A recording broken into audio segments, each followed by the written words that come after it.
ഇപ്പൊ എവിടെ പോകുന്നു? അത് കൊള്ളാം. ഞാൻ പറഞ്ഞില്ലേ അല്ലിക്ക് കല്യാണാഭരണം എടുക്കാൻ പോണെന്ന്. ഗംഗ ഇപ്പൊ പോണ്ട. ഞാൻ പോണ്ടേ? വേണ്ട. ഞാനിന്ന് രാവിലെയും പറഞ്ഞിരുന്നതാണല്ലോ, പിന്നെന്താ ഇപ്പോഴൊരു മനംമാറ്റം? ഗംഗ ഇപ്പൊ പോണ്ട. അതെന്താ? അല്ലിക്ക് ആഭരണം എടുക്കാൻ ഞാൻ കൂടെ പോയാല്? വേണ്ടെന്ന് പറഞ്ഞില്ലേ? എന്താ എന്താ ഞാൻ കൂടെ പോയാല്? പോകണ്ട.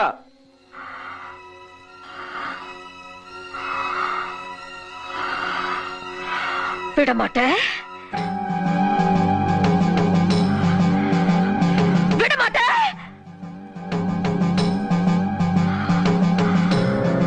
அப்ப நீ என்னை இங்கிருந்து எங்கேயும் போக விட மாட்ட? ஐயோ நாயே, உனக்கு எவ்வளவு தைரியம் இருந்தா இப்பவும் என் கண் முன்னாடி வந்து நிப்ப?